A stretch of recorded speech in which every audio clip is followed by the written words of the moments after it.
وَمَن يَرْغَبُ عَن مِّلَّةِ إِبْرَاهِيمَ إِلَّا مَن سَفِهَ نَفْسَهُ، اور ایسا شخص کون سا ہوگا جو ابراہیم کے طریقے سے منہ موڑے۔ یہ رغبت کا نظر بھی زبان میں دونوں طرف جاتا ہے، رغبہ الہ کسی شے کی طرف رغبت ہونا، محبت ہونا، میلان ہونا، اور رغبہ عن کسی شے سے متنفر ہونا، کسی شے سے ابا کرنا، اس کو چھوڑ دینا۔ وَمَن يَرْغَبُ عَن مِّلَّةِ إِبْرَاهِيمَ إِلَّا مَن سَفِهَ نَفْسَهُ، سوائے اس کے جس نے اپنے آپ کو حماقت ہی میں مبتلا کرنے کا فیصلہ کر لیا ہو۔ اور کون ہوگا جو ابراہیم کے طریقے سے منہ موڑے؟ وَلَقَدِ اصْطَفَيْنَاهُ فِي الدُّنْيَا، اور ہم نے تو اسے دنیا میں بھی پسند کر لیا تھا، چن لیا تھا۔ وَإِنَّهُ فِي الْآخِرَةِ لَمِنَ الصَّالِحِينَ، اور یقیناً آخرت میں بھی وہ ہمارے صالح بندوں میں سے ہوں گے۔ اذ قال له ربه اسلم قال اسلمت لرب العالمین، جب جب کہا اس سے اس کے پروردگار نے کہ مانو میرا حکم، اس نے کہا پروردگار قبول ہے تیرا حکم، یہاں تک کہ ذبح کرو بیٹے کو، حاضر۔ یہ آخری امتحان تھا، آخری 100 برس کی عمر میں، 87 برس کی عمر میں دعائیں مانگ مانگ کر بیٹا لیا تھا اسماعیل۔ حضرت سارہ کے ہاں کوئی اولاد نہیں ہوئی تھی، اب وہ 13 برس کا تھا، بازو بن گیا تھا، اور اس وقت ذبح کرنے کا حکم آیا۔ جب بھی کہا ہم نے مانو ہمارا حکم، قال اسلمت لرب العالمین، اللہ تعالی ہمیں بھی توفیق دے کہ اس کی پیروی کرے۔ وَوَصَّىٰ بِهَا إِبْرَاهِيمُ بَنِيهِ وَيَعْقُوبُ، اور اسی کی وصیت کی تھی ابراہیم نے بھی اپنے بیٹوں کو اور یعقوب نے بھی۔ یا بنی، وہ کیا تھی نصیحت؟ ہے میرے بیٹو، ان اللہ اصطفیٰ لکم الدین، دیکھو اللہ نے تمہارے لیے دین کو پسند فرما لیا ہے۔ کون سا دین؟ فلا تموتن الا وانتم مسلمون، اور دیکھنا موت نہ آنے پائے مگر فرما برداری کی حالت میں۔ یہی بات آئے گی سورہ آل عمران میں مسلمانوں سے خطاب کر کے، یا ایھا الذین آمنوا اتقوا اللہ حق تقاتہ ولا تموتن الا وانتم مسلمون، اور ان الدین عند اللہ الاسلام ومن یبتغ غیر الاسلام دینا فلن یقبل منہ۔ ام کنتم شہداء اذ حضر یعقوب الموت، کیا تم اس وقت موجود تھے جب یعقوب کی موت کا وقت آیا؟ جب آدم کی یعقوب پر موت، یہ لفظی ترجمہ ہوگا، اذ حضر یعقوب الموت اذ قال لبنیہ ما تعبدون من بعدی، حضرت یعقوب نے اپنے سارے بیٹوں کو جمع کیا، 12 کے 12، اور مصر میں پہنچ چکے تھے یہ حضرت یوسف علیہ السلام کے ذریعے سے، جو سورہ یوسف میں ساری کہانی آئے گی، وہاں انتقال ہوا۔ تو انہوں نے اپنے بیٹوں کو جمع کیا، اذ قال لبنیہ ما تعبدون من بعدی، میرے بعد تم کس کی پوجا کرو گے، کس کی پرستش کرو گے؟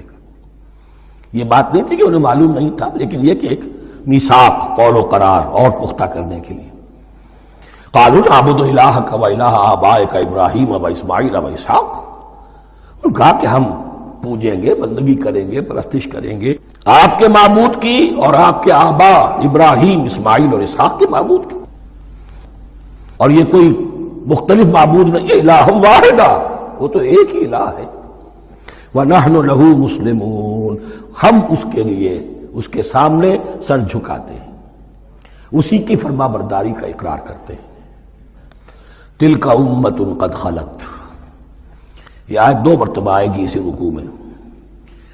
یہ ایک گروہ تھا انسانوں کا جو گزر گیا، ابراہیم، اسماعیل، اسحاق، یعقوب، ان کی اولاد، قد خلت، وہ گزر گئے۔ لہا ما کسبت ولکم ما کسبتم، ان کے لیے تھا جو انہوں نے کمایا، اور تمہارے لیے ہوگا جو تم کماؤ گے۔ یعنی یہاں پدرم سلطان بوت کا کوئی مقام نہیں ہے، ہر شخص کے لیے اپنا عمل، اپنا ایمان، اپنی کمائی۔ وَلَا تُسْأَلُونَ عَمَّا كَانُوا يَعْمَلُونَ، تم سے یہ نہیں پوچھا جائے گا کہ وہ کیا کرتے تھے، تم سے پوچھا جائے گا تم کیا کر کے لائے ہو۔ تو راچے ہے پدرم سلطان بوت، تو راچے ہے، تم کیا ہو بھائی، تو اپنی بات کرو، باپ تمہارا سلطان تھا، ہوگا۔ وَقَالُوا كُونُوا هُودًا أَوْ نَصَارَىٰ تَهْتَدُوا، لیکن اس پس منظر میں اب ان کی خباثت کو نمایاں کیا جا رہا ہے۔ کہ یہ تو تھی وصیت ابراہیم کی اور یعقوب کی، اور اس وقت کے یہود و نصارہ کا کیا رویہ ہے؟ قالوا کونوا ھودا او نصارى تہتدوا، وہی متحدہ محاذ حضور کے خلاف۔ یا تو یہودی انہوں نے کہا کہ یا یہودی ہو جاؤ یا نصرانی تو ہدایت پر ہو جاؤ گے۔ قل بل ملت ابراہیم حنیفا، کہہ دیجئے نہیں، بل نتبع، ہم تو نتبع یہاں پر محذوف مانی ہے، بل نتبع ملت ابراہیم حنیفا، نہیں ہم تو پیروی کریں گے ابراہیم کے طریقے کی، بالکل یکسو ہو کر۔ وما کان من المشرکین، اور وہ مشرکوں میں سے نہیں تھے۔ قولوا آمنا باللہ، اب یہاں مسلمانوں کو حکم دیا جا رہا ہے، دیکھو تم ان کے جو کچھ وہ کہتے ہیں اس کے جواب میں تم یہ کہو، قولوا کہو آمنا باللہ، ہم ایمان رکھتے ہیں اللہ پر، وما انزل الینا، اور جو کچھ نازل کیا گیا ہماری جانب، وما انزل الی ابراہیم و اسماعیل و اسحاق و یعقوب، اور جو کچھ نازل کیا گیا ابراہیم اور اسماعیل اور اسحاق اور یعقوب کی طرف، والاسباط، اور ان کی اولاد کی طرف، وما اوتی موسیٰ و عیسیٰ، اور جو کچھ دیا گیا موسیٰ کو اور عیسیٰ کو، وما اوتی النبیون من ربہم، اور جو کچھ دیا گیا تمام نبیوں کو ان کے رب کی طرف سے، لا نفرق بین احد منہم، ہم ان میں سے کسی کے مابین تفریق نہیں کرتے، ہم سب کو مانتے ہیں۔ دیکھیے ایک ہے تفضیل، کسی کو ایک کو زیادہ افضل سمجھنا دوسرے سے، یہ اور بات ہے، وہ تو سورہ آل عمران میں آئے گا تلک الرسل فضلنا بعضهم علی بعض۔ تفریق یہ کہ ایک کو مانے ایک کو نہ مانے، ان رسولوں میں سے ایک کا انکار سب کا انکار، لا نفرق بین احد منہم ونحن له مسلمون، اور ہم نے تو اسی کی فرما برداری کا قلادہ اپنی گردن میں ڈال دیا ہے۔ فَإِنْ آمَنُوا بِمِثْلِ مَا آمَنْتُمْ، پھر اے مسلمانوں اگر یہ بھی ایمان لائیں یہود اور نصارہ بالکل اسی طرح جیسے تم ایمان لائے ہو، نو کمپرومائز، ٹھیک ٹھیک وہی دین اختیار کریں، وہی راستہ جو کہ محمد کے ذریعے سے تمہیں دیا گیا صلی اللہ علیہ وسلم، فَإِنْ آمَنُوا بِمِثْلِ مَا آمَنْتُمْ بِهِ فَقَدْ اهْتَدَوْا، تب وہ ہدایت پر ہوں گے۔ وَإِنْ تَوَلَّوْا، اور اگر وہ پیٹھ موڑ لیں، فَإِنَّمَا هُمْ فِي شِقَاقٍ، تو اس کے معنی یہ ہے کہ وہ زدم زدہ میں اور دشمنی کے اندر وہ مبتلا ہو چکے ہیں۔ فَسَيَكْفِيكَهُمُ اللَّهُ، تو اے نبی آپ کے لیے ان کے مقابلے میں اللہ کافی رہے گا، آپ فکر نہ کریں، آپ کسی کمپرومائز کی دعوت کی طرف توجہ ہی نہ دیں، کچھ دو کا معاملہ سوچیں بھی نہ، ان کی مخالفتوں سے آپ مرعوب نہ ہوں، ان کی دھمکیوں کا کوئی اثر نہ دیں۔ فَسَيَكْفِيكَهُمُ اللَّهُ، اللہ کافی رہے گا آپ کے لیے ان سب کے مقابلے میں۔ وَهُوَ السَّمِيعُ الْعَلِيمُ، اور یقیناً وہ سب کچھ سننے والا اور جاننے والا ہے۔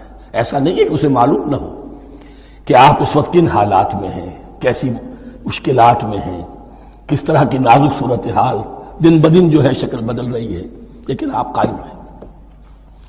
یہ ہے جگہ جہاں پر خون پڑا ہوا ہے، اس نسخے میں جو حضرت عثمان تلاوت فرما رہے تھے، اور اس وقت باغیوں نے انہیں شہید کیا ہے۔ ان کی زوجہ محترمہ نائلہ، انہوں نے بچانا چاہا ہے تو ان کی انگلیاں کٹ گئیں، اور خون جو ہے وہ فَسَيَكْفِيكَهُمُ اللَّهُ، ان الفاظ پر وہ خون پڑا ہے، وہ دھبا اب بھی موجود ہے۔ وَهُوَ السَّمِيعُ الْعَلِيمُ، اور وہ سب کچھ سننے والا اور جاننے والا ہے۔ صبغۃ اللہ، کیا معنی؟ یہاں پر بھی ایک آپ کو محذوف ماننا ہوگا، اخترنا صبغۃ اللہ، ہم نے تو اختیار کر لیا ہے اللہ کے رنگ کو۔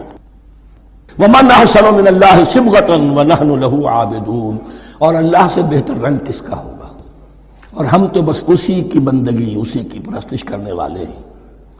قُلْ أَتُحَاجُّونَنَا فِي اللَّهِ وَهُوَ رَبُّنَا وَرَبُّكُمْ، اے نبی ان سے کہیے کہ کیا تم ہم سے محاجہ کر رہے ہو، حجت بازی کر رہے ہو، جھگڑ رہے ہو، دلیل بازی کر رہے ہو اللہ کے بارے میں؟ وَهُوَ رَبُّنَا وَرَبُّكُمْ، وہ تو ہمارا رب بھی ہے تمہارا رب بھی ہے، رب تو ایک ہے، رب بھی ایک، اس کا دین بھی ایک، ہاں شریعتوں میں فرق ہوا ہے۔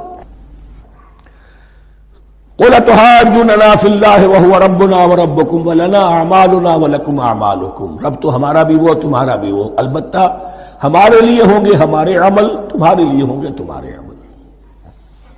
وَنَحْنُ لَهُ مُخْلِصُونَ، اور ہم تو اس کے لیے اپنے آپ کو خالص کر لینے والے ہیں۔ یہ ذرا 3 الفاظ یہاں پہ نوٹ کر لیجئے، یہ میرے اور آپ کے لیے لمحہ فکریہ ہیں۔ نحن لہو مسلمون، 136ویں آیت اس پر ختم ہوئی۔ ہم اس کے سامنے سر تسلیم خم کرتے ہیں، ان میں سے تو ہم بھی شامل ہیں۔ نحن لہو عابدون، آیت نمبر 138، ہم اس کی بندگی کرنے والے ہیں، اسی کی بندگی کرنے والے ہیں۔ تو صرف اسلام نہیں، عبادت اور ٹوٹل عبادت، ٹوٹل بندگی، پوری زندگی میں اس کے ہر حکم کی پیروی اور اطاعت۔ اس سے آگے بات آئی وَنَحْنُ لَهُ مُخْلِصُونَ، یہ عبادت اخلاص کے ساتھ نہیں ہے تو منافقت ہے۔ اس عبادت سے کوئی دنیا کی منفعت پیش نظر نہ ہو، سوداگری نہیں، یہ عبادت خدا کی ہے۔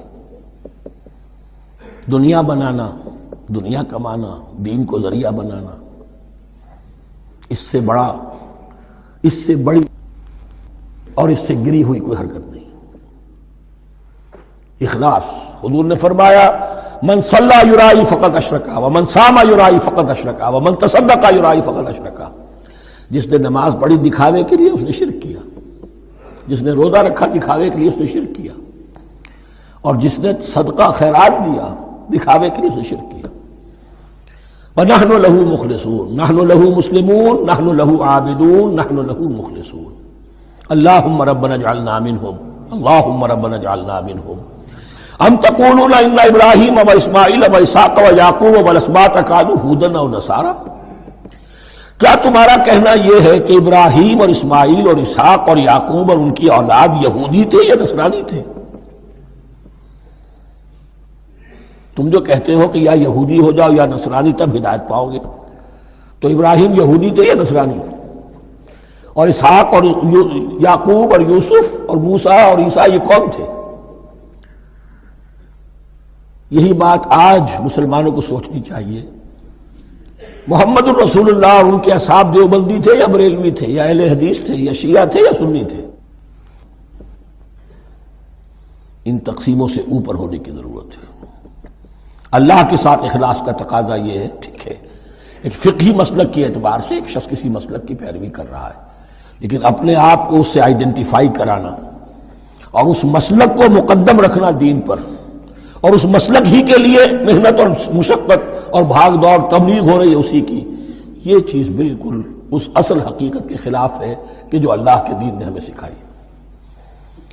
ام تقولون ان ابراہیم واسماعیل واسحاق ویعقوب والاسباط كانوا هودا او نصارا قل انتم اعلم ام اللہ، کہیے ان سے کہ تم زیادہ جانتے ہو یا اللہ زیادہ جانتا ہے۔ ومن اظلم ممن كتم شہادۃ عنده من اللہ، کان کھول کر سن لو، اس سے بڑھ کر ظالم کون ہوگا جس نے اللہ کی ایک گواہی جو اس کے پاس تھی اسے چھپا لیا۔ تمہارے پاس گواہیاں ہیں، علماء یہود جانتے تھے یہ اللہ کے رسول ہیں جن کے ہم منتظر تھے، اس گواہی کو چھپائے بیٹھے۔ ومن اظلم ممن كتم شہادۃ عنده من اللہ وما اللہ بغافل عما تعملون، اور اللہ ہرگز غافل نہیں ہے کہ اس سے جو تم کر رہے ہو۔ تلک امۃ قد خلت، یہ گروہ مقدس جماعت تھی یہ جس کے یہ گلے سرسبد تھے، یہ گزر گئے۔ لہا ما کسبت ولکم ما کسبتم، جو کمائی انہوں نے کی، جو عمل انہوں نے کمائے وہ ان کے لیے، تمہارے لیے نہیں۔ تمہارے لیے وہ ہوگا جو تم کماؤ گے۔ ولا تسألون عما كانوا يعملون، اور تم سے ان کے عمل کے بارے میں نہیں پوچھا جائے گا کہ انہوں نے کیا کیا، تم سے سوال یہ ہوگا کہ تم نے کیا کیا۔